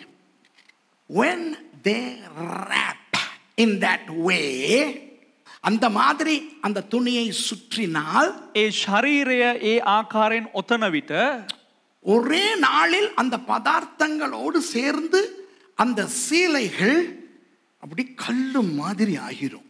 ඒ ගල්වන්නා වූ ද්‍රව්‍යයත් සමග ඒ සිහින් හනරෙදි එම අවස්ථාවේදීම එය ඝනීභවණයට පත් වෙනවා. Within a few hours, these clothes solidify because of those elements that are applied onto those. அப்போ இயேசு உயிரோடு எழும்பினால் එහෙනම් යේසුස් වහන්සේ ඒ උත්ථානය වන විට පණ පිටින් නැගිටින අවස්ථාවේදී அந்த துணியை சும்மா அவுக்க முடியாது, கழட்ட முடியாது. ඒ රෙදි ලිහන්න බෑ, ඒක හිමීට ගලවන්න බෑ. When Jesus rose from the dead, he can't just unwrap himself. It has to be cut open. They don't worry because they are never going to cut it open, right? Once it's buried, அவர்கள் அதை மறுபடி கலற்றவா அடக்கம் பண்ணுகிறார்கள். එක වතාවක් භූමි දානය කරා නම් ආපහු වතාවක් ඒක ගලවන්නද එහෙම භූමි දානය அது කරා. அப்படியே உக்கி போகும். එහෙම එතනම තැම්පත් වෙනවා. ஆகவே அதை கலட்ட முடியாது. ඒ උතන ඒ වෙලුම ආපහු ගලවන්න බෑ. அப்படி கலற்றுவதென்றால் එහෙම ගලවන්න අවශ්‍ය නම් கூரான ஒரு கத்தியை கொண்டு வந்து ඉතා තියුණු පිහියක් රැගෙනවිත් அந்த அந்த துணிகளை வெட்டி வெட்டி வெட்டி பிளந்து தான் இந்த உடம்பை வெளியே எடுக்க வேண்டும். ඒ රෙදි හිමීට කපලා ඈත් කරලා තමයි ශරීරය ගන්න ඕන. If you are to remove the body from that bandage, you need to bring a sharp object like a knife and cut open and take the body away. But when John saw, he saw the clothes in a kemena fashion, which means undisturbed. ஆனால் யோவான் அதை பார்த்த பொழுது නමුත් යොහාන් ඒ දේ දකින විට அந்த கட்டுகள் அப்படியே இருந்தன. ඒ වෙලුම ඒ ආකාරයෙන්ම තිබුණා. உடம்பு இருக்குதா இல்லையான்னு தெரியல. නමුත් ශරීරය තියෙනවද නැද්ද කියලා දන්නේ නැහැ. But he from outside could not determine whether the body is there or not. Why? Because it's the way it was kept. இப்ப பாருங்க, இயேசுவை அடக்கம் பண்ணும்போது මුழுக்க துணி தானே தெரியும். යේසුස් වහන්සේ තැන්පත් කරන අවස්ථාවේදී ඔවුන්ට දිස්වන්නේ ඒ වෙලුම පමණ, ඒ රෙදි පමණයි දිස්වන්නේ. When Jesus was buried, and it was like a cocoon, fully wrapped. No part of the body was exposed. அந்த உடம்பின் எந்த பகுதியும் வெளியே தெரியாது. ඒ ශරීරයේ කිසිම දෙයක් එළියට දිස්වන්නේ නැහැ. அப்போ இப்ப நீங்க ஒரு பணப்பெட்டியை பாக்குறீங்க. දැන් ඔබ මිනි පෙට්ටියක් බලනවා. இங்க இருந்து பார்க்கும்போது அந்த கோட் சூட்டோட இப்படி இந்த கிளவுஸ் இப்படி இருக்குது. ඔබ මෙහෙ ඉඳලා බලනකොට අර අත්වලට දාපු ග්ලව්ස් එක මෙහෙම අත් දෙක උදට තියාගෙන මෙහෙම ඉන්නේ ශරීරය දකින්න. Imagine when you look at a corpse from a little farther, you are seeing the coat, the hand like this, the gloves, undisturbed. You wouldn't know whether the body is there or not. You will assume the body is still there. அப்படி அந்த கெமேனா நிலையில இருந்தால் நீங்கள் நினைப்பீர்கள் உடம்பு இருக்குது. කෙමේනා තත්වෙන් සිටියා නම් අපිට ශරීරයේ තියෙන එක දේහේ තියෙන එක බලා ගන්න පුළුවන්. ஆகவே யோவான் நினைத்தார், එම නිසා යොහාන් සිතුවා உடம்பு இருக்குது, ශරීරය තියෙනවා. இந்த கல்லு புரண்டு இருக்கிறத பார்த்து தான் மகதலேனா மரியாள் அக்கா உடம்ப காணான்னு சொல்லுது போல இருக்கு. මේ ශරීරයේ ඒක එතන තියෙනවා. නමුත් මේ ගල් පියන පෙරළුන නිසා තමයි අක්කා මග්දලාහි මරියා දුවගෙන ඇවිල්ලා කලබල වුනේ. விளங்குதா? තේරුණාද? Do you understand? When John saw, he thought, no, the body is there. Why? Everything is perfect. The wrapping is just like that. So the body must be there. The body is there. Mary Magdalene thought the body has been stolen because the stone was rolled. ஒரு parcel அப்படியே sello டேப்பால நீங்க கம்பெனில வாங்கின மாதிரியே இருக்கு. දැන් ඔබ එක කම්පැනි එකකින් ගන්නකොට එක පාර්සලයක් මේ ඒක කම්පැනියෙන් ගත්තා වගේම තියෙනවා මේ සෙලෝ ටේප් ඔක්කොම ඔතලා වෙලුම් ඔතලා. So you buy something that is properly wrapped from the company. Now when you look at that, you naturally assume that the object, the product is in that package, undisturbed. That's schemina. இப்போ அந்த பெட்டியை பார்க்கும் போது அது அப்படியே அந்த கம்பெனில இருந்து வந்த மாதிரியே இருக்குனா, දැන් මේ සමාගමෙන් ආවා වගේ ඒ පෙට්ටිය බලනකොට ඒ ආකාරයෙන්ම තියෙනවා නම් உங்களுக்கு தெரியும் அந்த பொருள் அதுக்குள்ள இருக்கு. ඔබට වැටහෙනවා ඒ භාණ්ඩේ ඒ පෙට්ටිය තුල වෙලුම ඇතුලේ තියෙනවා කියලා. யோவான் வந்து பார்க்கிறார், යොහාන් ඇවිත් බලනවා அந்த சீலைகள் கெமேனா நிலையில் அப்படியே கிடக்கிறது. அதுதான் தமிழ்ல கிடக்கிறதுங்கிறது அவ்வளவு பொருந்தாது. புரியுதா? ඒ අර හනරෙදි ඒ ආකාරයෙන්ම තිබෙනවා. ඒ කියන්නේ තිබ්බ විදිහටම තියෙනවා. So when John comes and peeps inside from the outside, he sees the grave clothes as they were during the time of burial. So he assumes or presumes that the body is there. But what did Peter do? He went inside. பேதுரு என்ன செய்கிறார்? உள்ளேயே போறார். නමුත් පේතෘස් මොනවද කරන්නේ? ඔහු ඇතුළටම යනවා. 7வது வசனம் சொல்லுகிறது, 7 වෙනි පදයේ කියනවා சீலைகள் அப்படியே கெமேனா நிலையில் கிடக்கிறதையும், හනරෙදි ඒ කෙමෙයිනා ආකාරයට තිබෙන බවත්, yeah, Not lying in the linen clothes, அவருடைய தலையில் சுற்றி இருந்த சீலை மற்ற சீலைகளுடனே வைத்திராமல் தனியே ஒரு இடத்திலே சுருட்டி வைத்திருக்கிறதையும் கண்டான். උන්වහන්සේගේ හිසේ තිබුණ රෙදිකඩ හනරෙදි සමග නැතුව වෙනම එක තැනක අකුලා තබා තිබෙන බවත් දුටුවේය. and the napkin that was about his head not lying with the linen clothes, but wrapped together in a place by itself. மற்ற துணிகள் வேற, 2 துணி சீலை. රෙදි වර්ග දෙකක් වෙනම ඒවා වෙනයි. You know the 2 kinds of clothes I told you, one from the feet to the neck and the other from the neck to the feet. பாதம் முதல் கழுத்து வரை, மற்றது கழுத்து முதல் கால் வரை, அது வேற. රෙදි වර්ග දෙකක් මම කිව්වා. පාදේ ඉඳලා බෙල්ල දක්වාත් ඒ වගේම බෙල්ලේ ඉඳලා පාද දක්වාත් ඒ රෙදි වර්ග දෙක වෙනයි. ஆனால் அந்த தலையை சுற்றி இருந்த துணி, නමුත් මේ හිස වෙලලා තිබ්බා වූ ඒ රෙදි කඩ கிரேக்க மொழியிலே சூடாரியோன். ග්‍රේක භාෂාවෙන් සූඩාරියෝන්. You know, the cloth that is wrapped around the face, your King James version says napkin. Napkin is that. But this is சூடாரியோன். சூடாரியோன் என்பது ஒரு சீலை அப்படியே இறுக்கி கட்டுவது. සූඩාරියෝන් කියලා කියන්නේ එක රෙදි කැබල්ලක් ඉතා තද කරලා අර සුම්බරේ බඳිනා වගේ හිර කරලා බඳින එකක්. நீங்கள் யோவான் 11க்கு கொஞ்சம் ஓடினால், යොහාන් 13 වෙනි 11 වෙනි පරිච්ඡේදයට ඔබලා ගමන් කරා නම්, if you just run to John chapter 11 and read verse 44, 44வது வசனத்தை வாசித்தால், 44 වෙනි පදේ කියුවා නම්, லாசருவின் மரணம், அவன் உயிர் தெழுந்தது இருக்கிறது. ලාසරස්ගේ මරණයත් ඒ උත්ථානයත් එතන තිබෙනවා. The story of Lazarus' death and his resurrection is inscribed there. அப்பொழுது மரித்தவன் வெளியே வந்தான், அதாவது லாசர் வெளியே வந்தான். මරණ පුද්ගලයා ලාසරුස් එළියට පැමිණියා. And he that was dead came forth, namely Lazarus. அவன் கால்களும் கைகளும் பிரேத சீலைகளினால் கட்டப்பட்டிருந்தது. ඔහුගේ අත්පා වස්ත්‍ර වලින් බැඳ තිබ්බා. bound hand and foot with grave clothes. The grave clothes bound his body, okay? அவருடைய உடம்பு தான் அப்படி இருந்தது. ஆனால் அவன் முகமும் சீலையால் சுற்றப்பட்டிருந்தது. சூடாரியோன். නමුත් ඔහුගේ මුහුණ රෙදි කඩකින් ඔතා තිබුණා. සූඩාරියෝන්.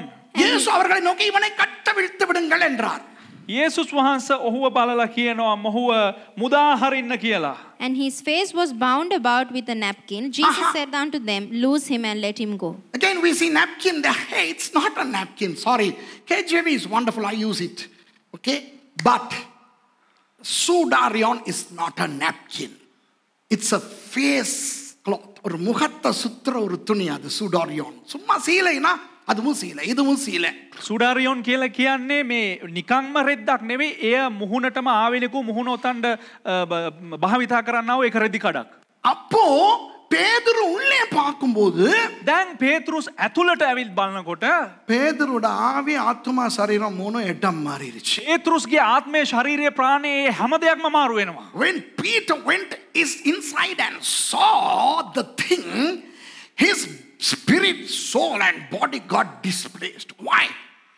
The grave clothes are intact. Keimena. Okay? And the பிரேத சீலைகள் அப்படியே இருக்கின்றன. ඒ හනරෙදි ඒ ආකාරයෙන්ම නැත්නම් ඇඟ ශරීරෝතපු ඒ හනරෙදි ඒමම තියෙනවා. கழுத்து வரை தானே. එය බෙල්ල දක්වා පමණයිනේ. அதுக்கு மேல அந்த தலை இருக்கிற இடத்துல தலை இல்ல. නමුත් අර ඔළුවේ ඔතල තිබ්බේ ඔළුවේ කොටස නැහැ ඔළුව නැහැ. You know, when he went near, he saw the grave clothes came in undisturbed, but from the neck upwards, nothing. No head, no bandage. தலையும் இல்ல, அந்த துணியும் இல்ல. දැන් සුඩාරියොන්னும் இல்ல. මේ බෙල්ලත් නැහැ ඒ සුඩාරියොන් එකත් ඒ රෙද්දත් නැහැ එතන. கிட்டத்தட்ட தலை இல்லாத ஒரு உடம்பு வந்தா எப்படி இருக்கும் உங்களுக்கு? දැන් ඒක හරියට අපි හිතමු නිකන් එකපාරට මේ හිස නැති මේ එකක් මේ ශරීරයක් ගමන් කරනවා වගේ. Imagine if ever you see a body coming to you without the head, finito. நம்ம செத்தே விழுந்துருவோம். අපි මැරිලම වැටේ. அப்படி கண்டார். එහෙම දැක්කනම් ஆனால் அந்த சூடாரியோன் துணி இருக்கிறது. හැබැයි අර සුඩාරියෝන් අර ඒ රෙදි කැල තියෙනවා. அது உடம்போட மத்த துணியோட இல்ல. ඒ ශරීරයත් සමග තිබෙනවා රෙදිත් එක්ක නෑ. அது அந்த பக்கத்துல வைக்கப்பட்டிருக்கிறது. ඒ එක පැත්තකින් තබා තිබෙනවා. It is not with the grave clothes. It's in another place. Tamil சொல்லுகிறது சுருட்டி வைத்திருக்கிறதையும் கண்டான். එම ස්ථානයේ සිංහලෙන් සඳහන් වෙනවා වෙනම තිබෙන බවත් අකුලා තබා තිබෙන බවත් දුටුවේය. But wrapped together in a place by itself. What a Greek කියවන්න පුළුවන්ද? පුළුවන් නේ මේ මම ලියලා තියනවා මෙතන. Entetuligmenon. කමන්නේ කියන්න බැරි වුණා නම් කමන්නේ. அந்த சுருட்டி வைத்திருக்கிறது என்பதற்கு கிரேக்க சொல் என்ன தெரியுமா? අකුලා තබා තිබෙනවා කියන එකට ග්‍රීක් වචනේ මොකක්ද දන්නවද? What is the Greek word for folded up and kept? Entetuligmenon. அதனுடைய அர்த்தம் என்ன தெரியுமா? ඒ වචනේ අර්ථය කුමක්ද දන්නවද? நான் இப்படி. It is like taking this இதை எடுத்து දැන් මේක අරගෙන இப்படி மடிச்சு මෙහෙම හකුලලා නමලා இப்படி இப்படி இப்படி இப்படி. Okay? Taking the piece of cloth, folding and rolling it up. இப்படி வச்சிருக்க. මෙන්න මේ ආකාරයට රෝල් කරලා මෙන්න මෙහෙම නමලා මෙන්න මේ ආකාරයෙන් අරන් තබනවා වගේ. தமிழ்ல சுருட்டி வைக்கிறதுனா எப்படி வேணாலும் சுருட்டி வைக்கலாம். தானே இப்படி இப்படி சுருட்டி நம்மாக்கள் வைப்பாங்க தெரியாதா? දැන් සිංහලෙන් ඔතලා තියෙනවා කියලා කියනකොට ඔය ඔතලා කොහේ හරි ඔය මුල්ලක ගහලා තියන්න පුළුවන් අපේ අය වගේ. Just, you know, how does it say in English? Wrapped or folded up. I mean, you just வீட்டுக்கு விருந்தாளி வரும்போது அங்கங்க கடக்கிற துணியெல்லாம் எடுத்து சுருட்டி மெத்த கடியில போடுறது. அந்த எக்ஸ்பீரியன்ஸ் நமக்கெல்லாம் இருக்குல்ல. නිවසට අමුත් වෙනකොට අපි මොනවද කරන්නේ? අර මේ තියෙන රෙදි ටික ඔක්කොම එකතු කරලා අර ඇඳන් අස්සේ මෙහෙ ගහලා ඒ පුරුද්ද අපිට තියෙනවනේ.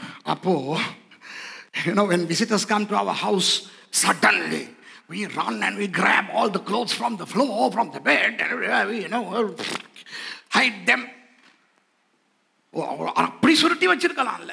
එහෙම මේ හංගලා තියෙන එක නෙවෙයි. ஆனால் இந்த கிரேக்க சொல் என்ன சொல்லுகிறது? මේ ග්‍රීක පදේ මොකක්ද කියන්නේ?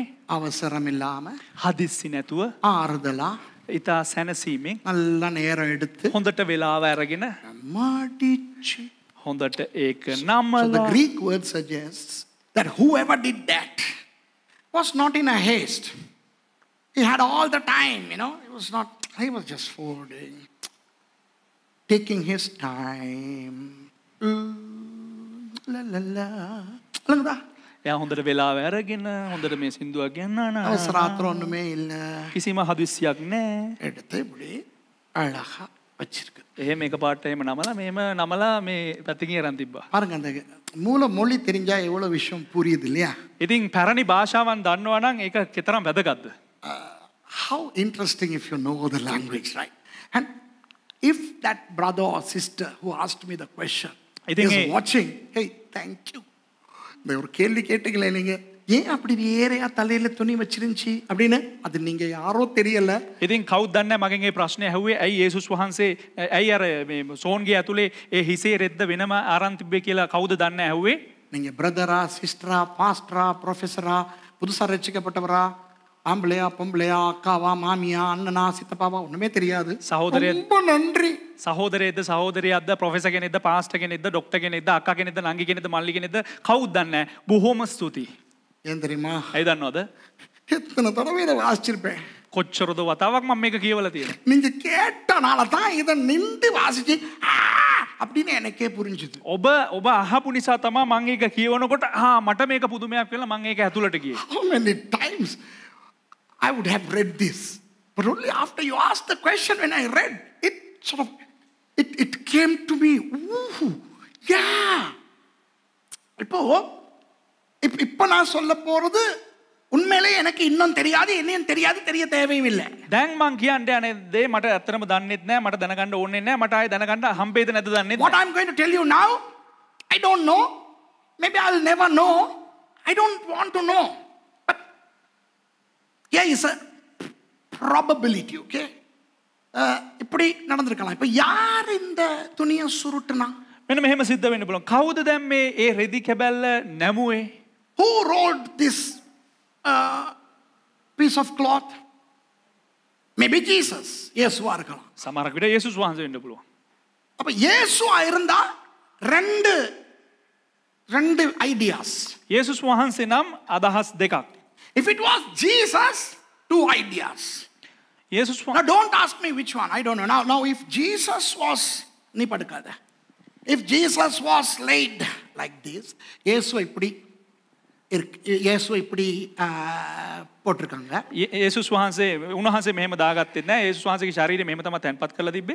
இப்போ இயேசு உயிரோட எழும்பிட்ட பிறகு, දැන් යේසුස් වහන්සේ මරණයෙන් උත්ථානය වුණාට පස්සේ, after Jesus rose again from the dead, maybe Jesus exited the cocoon with the head thing just out of the cocoon.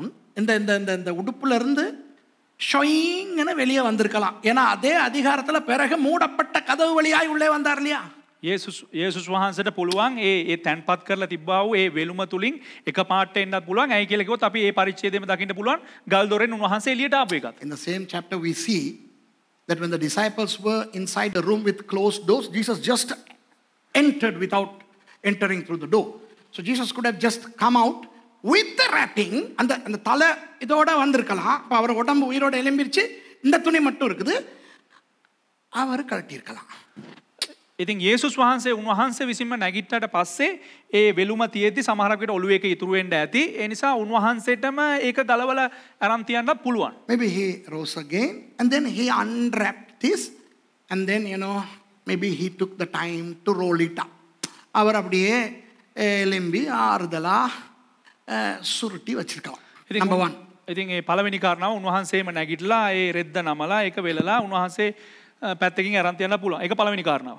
இல்லையோ அப்படி உயிர் தெழும்பின பிறகு வெளியே அந்த கொக்கூனை விட்டு வெளியே போறதுக்கு முதல்ல அப்படி கலட்டி அப்படி ஷஃபானா படுத்திருக்கிற வாக்கில் டைம் இருக்கு. Secondly, if he rose again from the dead, before he left the cocoon, maybe, he unwrapped this and he folded, taking his time. එහෙම නැත්නම් උන්වහන්සේ එළියට එන්න කලින්ම ඒ වෙලුම ඇතුලෙන් මෙහෙම ඔළුවේ තියෙන එක තමාම ගලාවගෙන තමාම ඒ ආකාරයෙන් නමන්නත් ඇති. அப்படி சைடுல வச்சிட்டு ඊට පස්සේ එහෙම ඒක නමපු එක එහෙම පැත්තකින් තියලා ලස්සනට. that was interesting. அப்படி எழும்பிருக்கலாம். ඒක නියමයි, ඒක මාර අත්දැකීමක් කියලා උන්වහන්සේ එහෙම නැගිටින්නත් ඇති. அல்லது එහෙමත් නොමැතිනම් நீங்கள் வேதத்தை வாசித்தால் ඔබ බයිබලයේ කියවුවා නම් பிறகு உள்ள தேவதூதர்கள் எல்லாம் இருந்திருக்காங்க. පස්සේ දේවදූතයෝත් ඇතුළේ ඉන්නවා. You know, if you read the Bible, you would find that later on they see a couple of angels inside the tomb. So, third, மூணாவது, තුන්වෙනි කාරණාව, இயேசு உயிர் தெழுந்துட்டாரு. යේසුස් වහන්සේ මරණයෙන් උත්ථානය වුණා. தேவதூதர்கள் என்ன பண்ணிக்கிறாங்க? ஹாய் காபி, எப்படி இருக்க? காபி, மிகாயல், ஏய் இதை ஒருக்கா காட்டி விடுங்க. දේවදූතයෝ එහෙම ඉන්නකොට එකපාරට දේවදූතයෝ බල හායි ගාබි මේ පොඩ්ඩක් මේක ගලවලා දාපන් කියලා කියනවා. So, you know, when Jesus rose again from the dead, oh, நீ தான் காபிரியலோ? Maybe Jesus saw the two angels and Jesus said, hey, get this thing out, man. There is Gabriel removing and taking his time. Perhaps, you know, Jesus got up and Gabriel, Michael and Jesus were chatting when Gabriel was folding. It could be the angel. அப்போ இயேசு உயிரோட எழுப்பின பிறகு Gabriel அதை கழட்டி இதை சுற்றிக்கிற அப்புறம் நாதா என்ன பிளான்? சூப்பர் நாதா, எங்களுக்கு ஷொக்கா இருந்துச்சு, இப்படியெல்லாம் நீங்கள் அடிபட்டு செத்து வாவ் இப்படியெல்லாம் பேசிக்கிட்டு இருந்திருக்கலாம். ඉතින් සමහරක් වෙලාවට මේ යේසුස් වහන්සේ මලවුන් නැගිටට පස්සේ ළඟ ඉන්න ගාබ්‍රියෙල්ලා ඒක දැකලා ෂොක් වෙලා ස්වාමිනී මරුව වහන්සේ මෙච්චර ගුටි කාලත් මේ සුපිරි වැඩක් දීලා මේම නැගිට්ටා මාර නියමයි ආතල් ස්වාමිනී. ඉතින් දැන් ඊළඟ ප්ලෑන මොකද්ද ස්වාමිනී කියලා අහන්න එහෙම chat එකක් යන්නත් ඇති. Maybe the three, Jesus and the other two angels were dialoguing with each other and you know the angel folded this thing up. So we don't know how it happened, but it happened. Somebody did this. இது நடந்தது. මේක සිද්ධ වුණා. இயேசுவோ தூதரோ யாரோ இதை செஞ்சு இப்படி சுருட்டி அழகா சுருட்டி மடிச்சு ஒழுங்கா வைக்கிறாங்கோ. යේසුස් වහන්සේ හරි කවුරු හරි මේක හොඳට ඔතලා එහෙම නමලා එක පැත්තකින් හරියාකාරව තිබ්බා. Whoever it was, Jesus or the angels, they did this. My question to you is, why the wrapping? Why not just remove it and ஏன் அப்படி சுத்தணும், சுருட்டி அழகா அப்படி ஓரத்தில் வைக்கணும்? ஏன்? මගේ ප්‍රශ්නේ ඇයි මේක ගලවලා දාලා එක පැත්තකට විසික් කරන්නේ නැතුව ඇයි ඒක හොඳට මෙහෙම මේ ඔතලා නමලා ඒක පිළිවෙලකට අරන් තිබ්බේ මොකක්ද හේතුව? சும்மா ட்ரைங்கனி தான் அங்கிட்டு போட்டுருக்கலாம், அது தானா போயிட்டு விழுந்திருக்கலாமே. නිකම් මෙහෙම එකපාරට ගලවලා විසික් කරන තිබ්බලා ඒක නිකම්ම ගිහිල්ලා වැටෙයිනේ. அந்த ரகசியம் எத்தனை பேருக்கு தெரிஞ்சுக்கிறணும்? ඒ රහස කී දෙනෙකුට දැනගන්න How අවශ්‍යද? many of you all want to learn that secret? Glory to God, I'm going to teach you that. Okay? அதை நான் உங்களுக்கு கற்றுக் கொடுக்க போகிறேன். ඒක තමයි මම ඔයාලට උගන්වන්න යන්නේ. அதற்கு முதல் ඒට ප්‍රථමව நான் உங்களுக்கு இந்த சீலைகளை பற்றின ஒரு விஷயத்தை சொல்ல வேண்டும். அந்த சுடாரியோனத்தால அதுக்கு பிறகு வருவோம். ඒ සුඩාරියෝන් පිළිබඳව මම ඔබට පසුව කියලා දෙන්න. නමුත් මේ රෙදි පිළිබඳව ඔයාලට සමහර දේවල් කියලා දෙන්න අවශ්‍යයි. Let's talk about the sudarion after something else. Let me talk about these clothes. இந்த உடுப்பை பத்தி நான் பேசுறேன். මේ ඇඳුම ගැන නැත්තම් බෙල්ලේ තිබිලා පාද දක්වා තිබෙනවා ඒ ඇඳුම ගැන කතා කරන්න. இயேசு உயிரோடு எழுந்த பொழுது යේසුස් වහන්සේ මලවුන්ගෙන් උත්ථානය වූාට පසුව அவருடைய உடம்பில் அந்த சீலைகள் மட்டும் தான் சுற்றி இருந்தது என்றால் යේසුස් වහන්සේ එහෙම නැගිටින අවස්ථාවේ උන්වහන්සේගේ ශරීරයේ ඒ වත නැත්තම් ඒ රෙදි කොටස පමණක්ද තිබ්බේ නම් அவர் நிர்வாணமாய் எழும்பியிருக்க வேண்டும். උන්වහන්සේ නිර්වස්ත්‍රව උත්ථානය වෙන්න අවශ්‍යයි.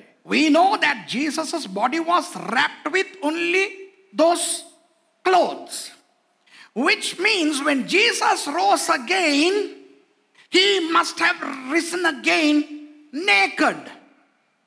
And my question to you is, was he naked? என்னுடைய கேள்வி, මගේ ප්‍රශ්නය அவர் நிர்வாணமாய் இருந்தாரா? උන්වහන්සේ නිර්වස්ත්‍රව සිටියද? உடனே அதே அதிகாரத்திலே பிறகு மகதலேனா மரியாள் இயேசுவை வெளியே காணும்போது இயேசு நிர்வாணமாய் இருந்தார்? இல்லை. යේසුස් වහන්සේ මේ උත්ථානය වුණාට පස්ව මග්දලාහි මරියා එකපාරට යේසුස් වහන්සේ දකින්නකොට උන්වහන්සේ නිර්වස්ත්‍රව හිටියේ නැහැ. When Mary Magdalene saw Jesus right after that scenario in the same chapter, Jesus was not naked. He was wearing something. அவர் எதையோ அணிந்திருந்தார். ඒ කුමද්දෝ දෙයක් උන්වහන්සේ පැළඳගෙන සිටියා. இந்த ரெண்டு சொற்களையும் நான் உங்களுக்கு காட்ட போகிறேன். ඒ වචන දෙක මම ඔයාලට පෙන්වන්න යනවා. I'm going to show those two Greek words. இதோ இருக்கின்றன. මෙන්න තිබෙනවා. யோவான் 20ஆம் அதிகாரம் 5ம் 7ம் சீலைகள் என்று வருகின்றனவே. යොහාන් 20 වෙනි පරිච්ඡේදයේ 5 වෙනි පදයත් ඒ වගේම 7 වෙනි පදයත් ඒ කියන්නේ රෙදි කියලා බහුවචනෙන් තිබෙනවා. The 5th and the 7th verses talk about clothes. The Greek word for that is, here I have written, and in your Bible also it's there. What is that? Othonia, coming from othonion. Othonion என்ற சொல் வருகிறது. ඔතෝනියෝන් කියන්නව ඒ වචනය පැමිණුණ Greek භාෂාවෙන්. The Greek word othonion is a very expensive but very comfortable linen cloth. லினனுக்கு தமிழ்ல என்ன சொல்றது? Linen. How do you say linen in Tamil? Linenu.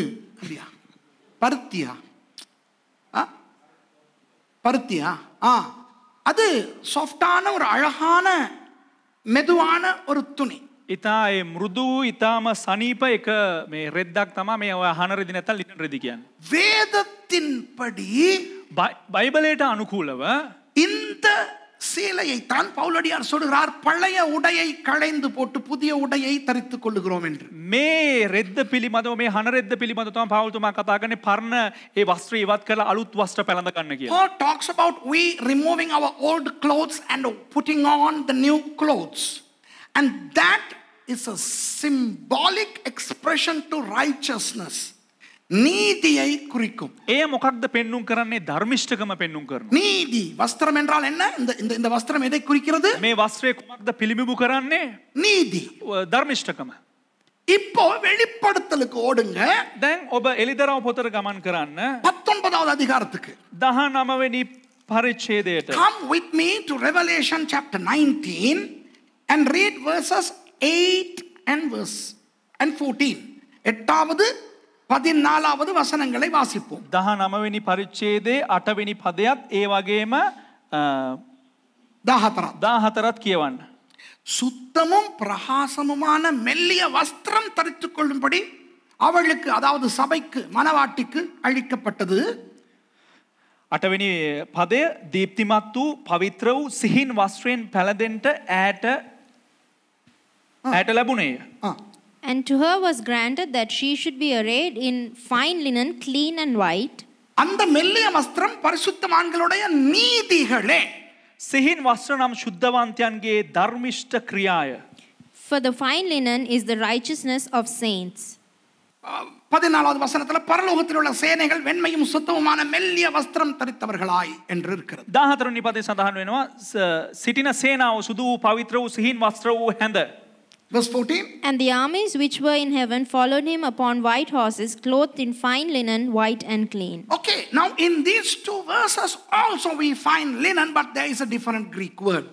இந்த இரண்டு வசனங்களிலும் கூட இந்த மெல்லிய வஸ்திரம் வருகிறது, ஆனால் வேறொரு ஒரு கிரேக்க சொல். ඉතින් මේ සිහින් වස්ත්‍ර වලට ග්‍රීක භාෂාවෙන් වෙනම වචනයක් මේ ස්ථානයේ සඳහන් වෙනවා. Bousos. முதல்ல othonion. ඔතෝනියෝන් ප්‍රථමව තිබෙන්නේ ඔතෝනියෝන් ලෙස. இப்ப bousos. දැන් බුසොස්. கவனிங்க. We are learning Greek here. The linen in Revelation is bousos. வெளிப்படுத்தலில் வருகின்ற அந்த மெல்லிய வஸ்திரம் bousos. එලිදරව් පොතේ සඳහන් වෙනවා ඒ සිහින් වස්ත්‍ර බුසොස් කියලා සඳහන් වෙනවා. ஆனால் பூமியில் அந்த மெல்லிய வஸ்திரம் othonion. නමුත් භූමියේ තිබෙනා වූ ඒ සිහින් වස්ත්‍ර ඔතෝනියෝන් කියලා සඳහන් වෙනවා. The other clothes that we are talking about is othonion. So Jesus had the othonion. இயேசுவை சுற்றி இருந்தது othonion வஸ்திரம். යේසුස් වහන්සේව වෙලලා තිබුණේ ඔතෝනියෝන් වස්ත්‍ර වලින්. அதிலிருந்து வெளியே வந்தவர் ඒයින් එළියට පැමිණා වූ තනන් වහන්සේ நிர்வாணமாகவில்லை, නිර්වස්ත්‍ර වුණේ නැහැ. bousos வஸ்திரம் அணிந்தவராய் இன்று வரை காணப்படுகிறார். බුසොස් වස්ත්‍ර ඇඳා වූ පුද්ගලයා වශයෙන් අද වෙනතුරුත් සිටිනවා. Jesus who got out of his othonion linen is not seen naked because he is wearing the bousos linen. என்ன அர்த்தம் தெரியுமா? මොකක්ද අර්ථය දන්නවද? இயேசுவானவர் உலகத்தில் இருக்கும் பொழுதும் நீதிமானாய் இருந்தார். යේසුස් වහන්සේ ලෝකයේ සිටින විටත් ධර්මිෂ්ඨයෙක් ලෙස සිටියා. Yes, Jesus was righteous when he lived on this earth. But even the earthly righteousness is not sufficient to heaven. ஆனால் இந்த பூமியின் நீதி எவ்வளவு நல்லதா இருந்தாலும் பரலோகத்துக்கு செல்லுபடியாகாது. නමුත් මේ භූමියේ ඒ ධර්මිෂ්ඨකම කොතරම් හොඳට තිබුණත් ඒක ස්වර්ගයට ප්‍රමාණවත් වන්නේ නැහැ. பூமியில் இருக்கும் வரை பூமிக்குரிய நீதி பரிசுத்தவான்களுக்கு இருக்க வேண்டும். භූමියේ ජීවත් වෙනකල් පොළවේ ජීවත් වෙනකල් පොළවේ ඉන්න අයට ඒ පොළවේ තිබෙනා වූ මේ ශුද්ධකම නැත්නම් ඒ ධර්මිෂ්ඨකම අවශ්‍යයි. As long as we are on the earth, we need to have the righteousness of God. We should be clothed, attired by the righteousness of God. That's important. But when we go to heaven in Revelation 19, we are going to be given the heavenly righteousness.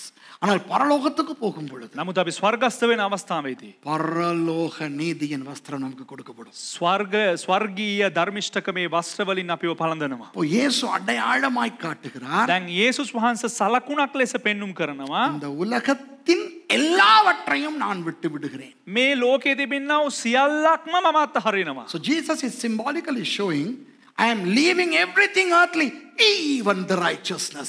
இந்த உலகத்தின் நீதியை கூட நான் இப்போ விட்டு விடுகிறேன். මේ ලෝකයේ ධර්මිෂ්ඨකම පවා මම අත්හරිනවා. இந்த நொடியிலிருந்து நான் பரலோக நீதியில் பரலோகத்தின் ராஜாவாய்த்தான் இருக்க போகிறேன். அதுதான் அந்த ஒத்தோனியோன் බුසෝස් අන්ද විත්‍යාස.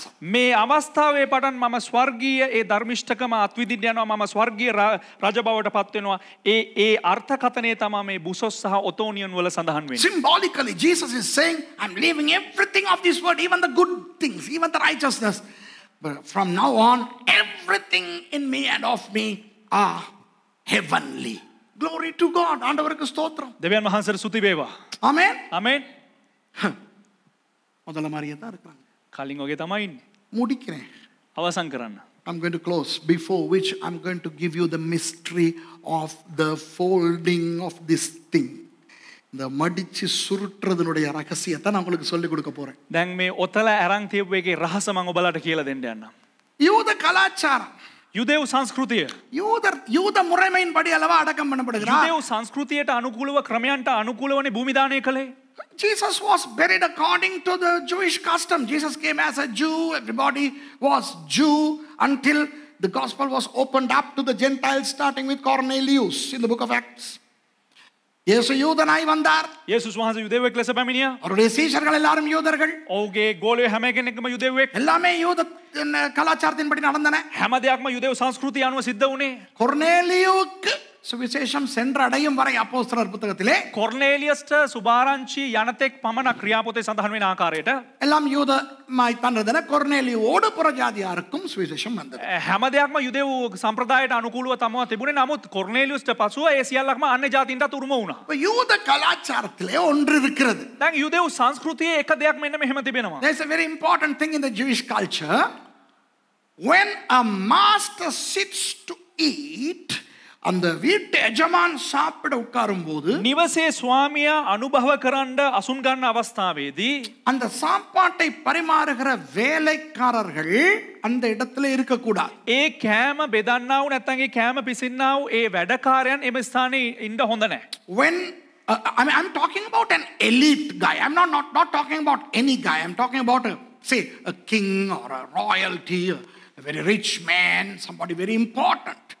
If he is eating at the table, the servants are disallowed to hang around there. இப்போ நான் பேசுவது ஒரு ராஜா அல்லது ஒரு பெரிய முக்கியமான ஒரு பிரமுகர், ஒரு முக்கியமான ஒரு நபராக இருந்தால் දැන් මේ ස්ථානේ කතා කරන ස්වාමියා එයා වැදගත් පුද්ගලයෙක්, රජ කෙනෙක් නැත්නම් විශාල එක පුද්ගලයෙක්ව සිටියා නම් அவர் சாப்பிடும்போது வேலைக்காரர்கள் அங்கே இருக்கக்கூடாது. ඔහු අනුභව කරන අවස්ථාවේදී මේසේදී එම අවස්ථාවේදී දාසයන් සිටින්න හොඳ නැහැ. அவர்கள் மேசை எல்லாம் ஒழுங்குபடுத்தி சாப்பாடெல்லாம் பரிமாறி விட்டு தூரம் போயிட்டு வேற இடத்துல ஒளிஞ்சிக்கிறணும். ඔවුන් මොනවද ඒ අවස්ථාවේදී කරන්න ඕන? මේසේ හරි අනුපිළිවෙලට සකසලා කෑම එහෙම ඔක්කොම බෙදලා තියලා ඔවුන් දුරස්ව සිටින්න අවශ්‍යයි බලාගෙන. The servants should take off to the other room or somewhere, and they must not be seen by this guy. So this guy eats, perhaps his family, they're all eating. இவங்க இந்த பெரியவங்க எல்லாம் உட்கார்ந்து சாப்பிடுறாங்க. දැන් මේ ලොකු පුද්ගලයා මේ පවුලේ ඔක්කොමත් එක්ක එකතු වෙලා ඉතින් එහෙම දැන් කෑම අනුභව කරනවා. அப்பப்ப எடுத்து இதை தொடச்சிக்கிறாங்க. தெரிந்தானே? දැන් එතකොට මේ ඒ එක එක වෙලාවට මෙහෙම රෙදි කෑල්ලක් අරගෙන එහෙම පොඩ්ඩක් පිහදා ගන්නවා. இப்போ அந்த பெரியவர் எதுக்கோ வெளியே போகிறதுக்கு දැන් ඒ ස්වාමියා මොකක්ද ඒක අවශ්‍යතාවයකට ඔහු එළියට යන්න ඕන. Now this guy, the big shot who is eating, he has to go out for something. He has not finished the meal yet. இன்னும் சாப்பிட்டு முடியல. තාම ඔහු කෑමක හමාර වුණේ නැහැ. அவரு போயிட்டு வந்துருவாரு. ඔහු එළියට ගිහිල්ලා ආපහු පැමිණෙනවා. அப்ப அவர் என்ன செய்வாரு? එතකොට ඔහු මොනවද කරන්නේ? இந்த துணியை எடுத்து මේ ඒ රෙදි කැබල්ල අරගෙන மடிச்சு, එහෙම නමලා so this guy takes the napkin and he folds and he wraps. இப்படி மடின்னு மடிச்சு එහෙම ඔතාගෙන ගිහිල්ලා இப்படி அந்த பிளேட் பக்கத்துல வச்சுட்டு எலும்பி போவார். එහෙම ඔතාගෙන ගිහිල්ලා මෙහෙම නමලා ඒ පිගාන පැත්තෙන් මෙහෙම තියලා ඔහු එළියට ගිහිල්ලා එනවා. The big shot leaves the napkin in this fashion and he goes out. And when the servants see that, they know our master has not yet finished. He is coming back. Amen. அவங்களுக்கு தெரியும், அவன்ட දන්නවා. வேலைக்காரங்களுக்கு தெரியும். இப்படி பார்க்கும்போது මේ සේවකයන්ට දන්නවා මේක මේ ආකාරයෙන් ඒ රෙදි කැබල්ලේ ප්ලේට් එක ගාව පිගාන ගාව දකින්නකොට எங்களுடைய எஜமான் இன்னும் முடிக்கல. අපේ ස්වාමියා තාම හමාර කළේ அப்ப නැහැ. இப்ப நம்ம போயிட்டு டேபிளை க்ளீன் பண்ணிர கூடாது. දැන් එහෙනම් අපි ගිහිල්ලා මේසේ අස් කරන්න හොඳ නැහැ. அவர் திரும்ப வர்றார். ඔහු නැවත වතාවක් එනවා. அவர் சாப்பிட்டு முடித்து விட்டால் ඔහු කෑමක හමාර කළා නම් அவர் அப்படியே போட்டுட்டு போவார். ඔහු නිකන් මෙහෙම දාලා යනවා. If he is done with the table, he would just put it that way. And then they come and they clean the table. அவர்கள் வந்து மேஜையை சுத்தப்படுத்துவார். එහෙම දාමලා ගියා නම් ඕන්න පුළුවන් මේ මේසේ ඔක්කොම අස් කරලා පිරිසුදු කරන්න. இயேசு காட்டுகிறார். යේසුස් වහන්සේ පෙන්නනවා இன்னும் முடிக்கலடினா. මම තාම ඉවර කරේ නෑ. மரித்தேன், මැරුණා, உயிர் தெழுந்தேன், මම උත්ථානය වුණා, பரலோகத்துக்கே போக போகிறேன். මම ස්වර්ගයටත් යන්න යනවා. ஆனால் නමුත් திரும்ப வருவேன். නැවතත් එනවා. Yes, I died. I rose again from the dead. I'm going to heaven. But that's not the end of the story. I will come back. Where? அந்த எஜமான் எங்க வருவாரு? ඒ ස්වාමියා කොහෙටද එන්නේ? அந்த வீட்டுல எந்த இடத்துக்கும் இல்ல. ඒ නිවසේ ඕනෑම තැනකට නෙවෙයි. அந்த மேசைக்கே வருவார். ඒ මේසියට මේ ස්ථානයටම එනවා. The master is not going to return just to the house, to any room, but to the table, to the place where this is. இதே இடத்துக்கு அவர் வர போறார். මේ ස්ථානයටම උන්වහන්සේ එන්න යනවා. නෑ එයා ස්වාමියා එන්න යනවා මේසෙට. இயேசு காட்டுறார், යේසුස් වහන්සේ පෙන්නනවා இஸ்ரவேலிலே எருசலேமிலே கொல்லப்பட்டேன். ඉස්රායෙල් වල යෙරුසලම මාව මරණු ලැබුවා. I died in Jerusalem. I rose again in Jerusalem. நான் எருசலேமிலே உயிர் මම தெழுந்தேன். යෙරුසලමේදී උත්ථානය වුණා. எருசலேமிலே ஒலிவ மலையிலிருந்து மேலே போகிறேன். යෙරුසලමේ ඔලිව කන්දේ ඉඳලා මම ස්වර්ගස්ත වුණා. I ascend from Jerusalem, the Mount of Olives. I am coming back to Jerusalem. எருசலேமுக்கே நான் திரும்ப මම வருவேன். නැවත වතාවක් යෙරුසලමට පැමිණෙනවා. ආමෙන්. ஹalleluya. எவ்வளவு அற்புதமான விஷயங்கள் இருக்கின்றன. කතරම් පුදුම සහගත දේවල් තිබෙනවද? ஆகவே எத்தனை பேர் உண்மையா சொல்லுவீங்க, உண்மையா ஆசீர்வதிக்கப்பட்டோம் அப்படின்னு? කී දෙනෙක් කියනවද How many of you all are ආශිර්වාද blessed? ලබවුවා කියලා? Our Lord rose again from the dead, and that's history as much as spirituality. நமது ஆண்டவராகிய இயேசு உயிர் தெழுந்தது අපේ දෙවියන් වහන්සේ වූ ක්‍රිස්තුස් වහන්සේ උත්ථානය වුණේ எந்த அளவுக்கு ஆவிக்குரிய உண்மையோ කෙතරම් දුරට ඒක ආත්මික සත්‍යතාවයක්ද? அந்த அளவுக்கு அது ஒரு சரித்திர உண்மையாயிருக்கு. ඒ එතරම් දුරට ඉතිහාසාත්මක සත්‍යතාවයක් වශයෙන් තිබෙනවා. அதனால் தான் இயேசுவின் உயிர்த்தெழுதல் நடைபெறவில்லை என்று நிரூபிக்க முனைந்த ஷிமோன் கிரீன்லீஃபே ரட்சிக்கப்பட்டு கிறிஸ்தவராய் மாறினார். එම නිසා තමයි යේසුස් වහන්සේ උත්ථානය වුනේ නැහැ කියලා ගවේෂණය කරන්න ගියා වූ ෂිමෝන් ග්‍රීන්ලීෆ් ඔහු ගැලවීම ලබලා ඔහු ක්‍රිස්තු භක්තිකේ බවට පරිවර්තනය වුණේ. That is why a person who tried to disprove the resurrection, one of the great people that our world has seen in the 19th century, Shimon Greenleaf, became a Christian when he investigated the resurrection of Jesus. May you be blessed by the resurrected Christ who is coming back. உயிர் தெழுந்த இயேசுவானவர் திரும்ப வரப்போகிறார். அவர் உங்களை தொடர்ந்து ஆசீர்வதிக்கிறார். උත්ථානය වූ යේසුස් වහන්සේ නැවත වතාවක් පැමිණෙන්න උන්වහන්සේ දීර්ඝවම අපිව ආශිර්වාද කරපු දෙන්න. சர்வ வல்லமையுள்ள ஆண்டவரே, සරබදාරි දෙවියන් වහන්ස, பிதாவே, உங்கள் ஒரே பேரான குமாரனை நீங்கள் அனுப்பினதற்காக உங்களுக்கு நன்றி. පියාණනි ඔබ වහන්සේගේ ඒකජාතක පුත්‍රයා යවනු ලැබු නිසා සුදී. Almighty God, Father, we thank you for sending your only begotten Son to the earth to come, to die for us, and to resurrect, and for him to come back to grab us, snatch us away from this earth to heaven. ஆண்டவரே, அவர் வந்து எங்களுக்காய் மரித்தார், දෙවියන් වහන්සේ උන්වහන්සේ පැමිණ අපි උදෙසා මැරුණා. உயிர் தெழுந்தார், උන්වහන්සේ උත්ථානය වුණා. எங்களை அழைத்துக் கொண்டு பரலோகம் போக அவர் மறுபடி வருகிறார். අපිව රැගෙන ස්වර්ගයට යනු පිණිස උන්වහන්සේ නැවත වතාවක් එන්න යනවා. இந்த செய்தியை அந்த கல்லறைக்குள்ளேயும் அவர் எங்களுக்கு சொல்லிக் கொடுத்து விட்டு போயிருக்கிறாரே, அதற்காக உங்களுக்கு நன்றி சொல்கிறேன். ස්වාමිනී මේ සිදුවීම ඔබ උන්වහන්සේ ඒ ගල් ගුහාව තුලත් අපිට කියා දී තිබෙනවා. කියා දී තිබී උන්වහන්සේ ගොසින් තිබෙනවා. ඒ නිසා ඔබ වහන්සේට ස්තුති වේවා. Thank you, Lord, for Jesus reminding us these things even in a symbolical manner in that tomb. Thank you, Lord, for that. We believe in your word. We believe in Jesus.